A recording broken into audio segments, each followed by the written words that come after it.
Hello ladies and gentlemen, it's Mike here at Gamefromscratch, and today we're going to be taking a look at AI in Godot. And not that new school venture capital bro AI we're hearing so much about, but this is traditional AI, as in adding artificial intelligence to your game NPCs. And that is done via two mechanisms: state machines and behavior trees. We're going to show you exactly how those work together in a product called Limbo AI. By the way, before we get into it, you may notice this lovely scene that has literally nothing to do with the rest of this video, but this is going on right now. This is a bundle that is available specifically for Godot. A wonderful bundle. Gives you the ability to modularly create these levels.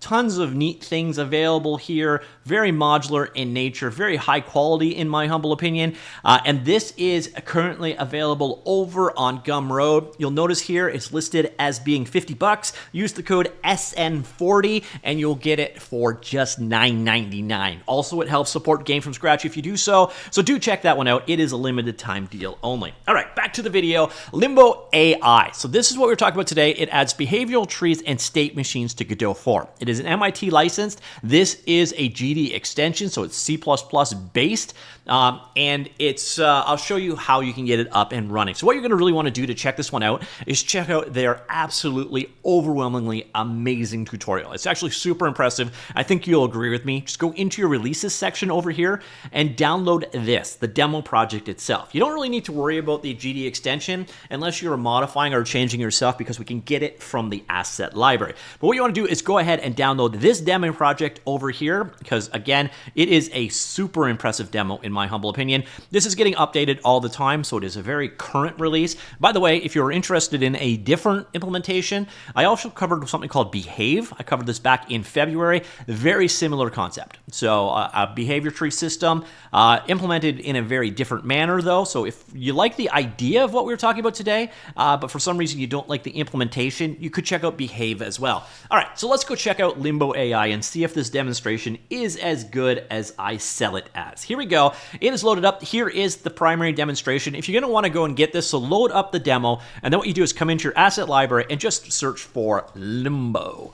Then you will find there are 3 different versions of it. So this is, well, at least as of the time of recording, make sure you grab the version that corresponds to the version of Godot that you are using. So in my case, 4.4.1, 4.4. And then you're good to go. So it's available, super simple. Once you've done that, do a quick reload of your project, and then here you are. So let's go ahead and run this example.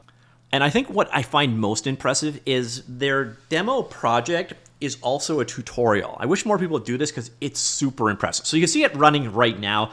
Explanation of what is going on down below. But what you can see over here, here is the behavior tree. And you've got a lot of constructs here for dealing with the various different states that your character might be in. And the reason why you'd use a behavior tree is this is a lot easier to work with than doing it all in GDScript code per thing. Also, you could create your own states and actions, etc., that you could then reuse between various different characters. So you can see what's going on here. There's a sequence of events. First, pause, wait 0.7 to 1.5 seconds, and then pursue the player, which brought him down here, and then start punching. It's a very simple agent that is doing, again, walking up to something and punching it. Here we got another example. So short break, waits between 1 and 3 seconds, flanks the target, and then charges it. So you can see, again, the various different states that you're going through. You can see what is currently operating as well. So it makes it very easy to debug what the behaviors in the current tree are. And on top of that, you do have the various different states that are going on that are being used to switch between various different tasks. Again, another example. Here we got another example here. This one is working off of a 50-50 probability. So you walk chaotically or engage the player. So if you want to have your behaviors be more random based, you could do it based off of probability. So here, the 50-50 probability on the one or on the other. So you got the various different options that are available. So a 50% chance to chaotically walk. Otherwise, we go ahead and engage the character. And these behavior trees consist of things like, playing an animation, moving to a location, doing an attack, or so on. And we'll also see how you can create your own things as well. Here is another more advanced example. So we're going to run around, punch, disengage, and then flank from the other side. So you can see how you can do your game AI. But again, this is the logic behind it, as opposed to all the code that we would required. And each one of these little pieces can actually be done and reused in other manners. So here we got another one. We get into a position.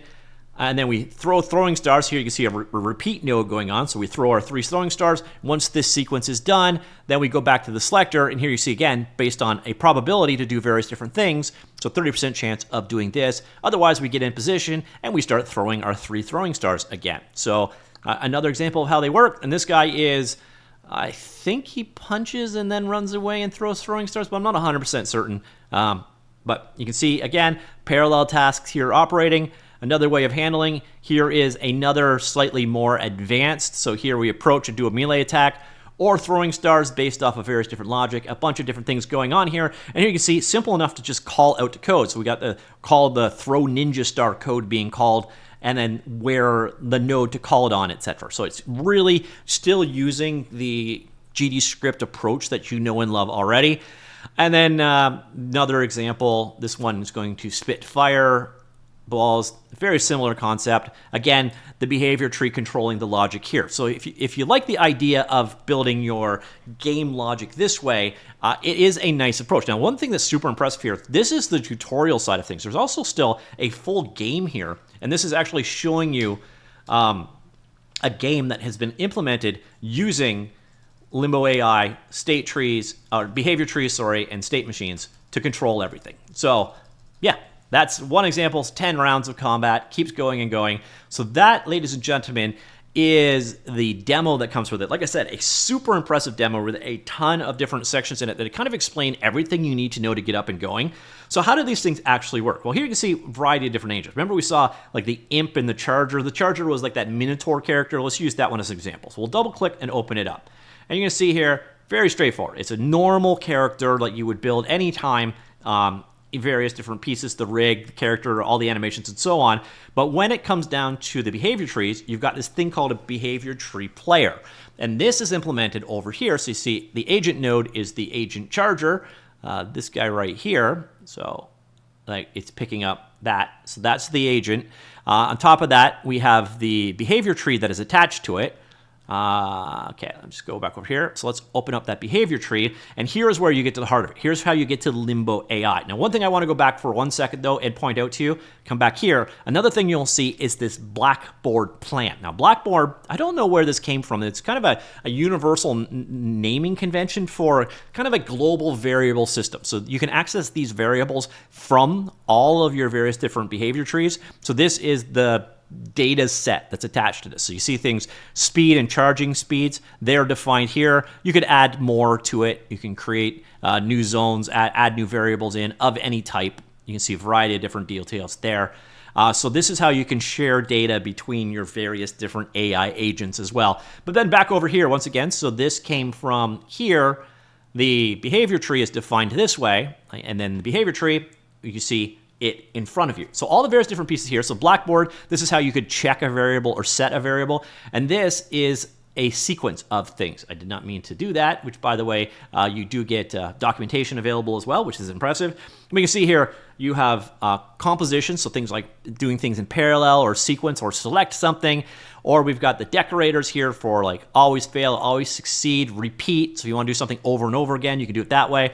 And then you've got things like arrive, in range, question mark, is assigned a target, and then tools for the scene and various different utilities that are available over here. Now, another aspect of this you want to look at is, let's go over here. You're going to see, for example, we got the agents being implemented, and then we've got, let's go over here, tasks. So these are various different things that you could call in your game. So you can see over here, we have in range. So how is in range created? Well, that is actually created over here. So you see inrange.gd. Let's open that one up, and you'll see this extends BT condition.